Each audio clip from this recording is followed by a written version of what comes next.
Kumar DSP ACB Rangareddy range మాకు ఒక complaint రావడం జరిగిందండి. దాంట్లో ఏంటి అంటే ఇక్కడ మంచాల మండలంలో ఒక విలేజ్లో ఒక అతను ఒక 2 ఎకర్ ఉండగా ఆల్రెడీ వాళ్ళ దగ్గర ఒక 2 electric lines 33 and 11 kV electrical lines అందులో ఉన్నాయని చెప్పేసి అవి అడ్డంగా వస్తున్నాయని చెప్పేసి వాటిని షిఫ్ట్ చేయాలని చెప్పేసి అట్లాగే వాళ్ళకి ఈ లేఅవుట్కి లోపల ఇంకా కన్స్ట్రక్షన్స్ రేపు జరిగినప్పుడు హయ్యర్ ఇంటెన్సిటీ ఎలక్ట్రిసిటీ అవసరం పడుతుంది కాబట్టి ట్రాన్స్ఫార్మర్ని ఇన్స్టాల్ చేయాలని చెప్పేసి 2 పనుల కోసం అని చెప్పేసి ఒక ఎలక్ట్రికల్ కాంట్రాక్టర్ తోటి మాట్లాడుకొని ఆ ఎలక్ట్రికల్ కాంట్రాక్టర్ ద్వారా ఇక్కడ అప్లై చేయడం జరిగింది. టీజీఎస్పీటీఎస్ అప్లై చేస్తే వాళ్ళు ఆల్రెడీ ఆన్లైన్లో వచ్చిన తర్వాత వాళ్ళు విచారణ చేపడుతున్న క్రమంలో ఆ ఎలక్ట్రికల్ కాంట్రాక్టర్ వచ్చేసి ఇక్కడ డిఈ రామ్మోహన్ రావు గారిని కలిసి ఇట్లా ఈ విషయాలు 2 కూడా కొంచెం త్వరితగతిన చేయమని చెప్పి రిక్వెస్ట్ చేస్తే వాళ్ళు దానికి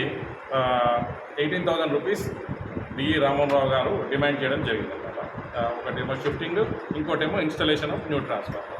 ఈ రెండింటికి 18,000 డిమాండ్ చేస్తున్నప్పుడు క్రమంలో అతను ఆయన లంచం ఇవ్వడం ఇష్టం లేక మా దగ్గరికి వచ్చారు. మా దగ్గరికి వస్తే టోటల్గా 18,000 రూపీస్ ఇట్లా డిమాండ్ చేస్తారు అని చెప్పేసి మమ్మల్ని సంప్రదిస్తే మేము ఈరోజు అతను 18,000 రూపీస్ ఇస్తున్నప్పుడు రెడ్ హ్యాండెడ్గా డిఈ రామ్మోహన్ గారిని ట్రాప్ చేయడం జరిగిందండి. రెడ్ హ్యాండెడ్గా ఈరోజు దొరకడం జరిగింది.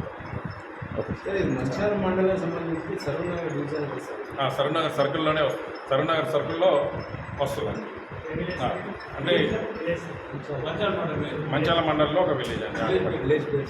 అంటే కొంచెం కంప్లైంట్ కొంచెం సీక్రెట్గా ఉంచమని చెప్పారు.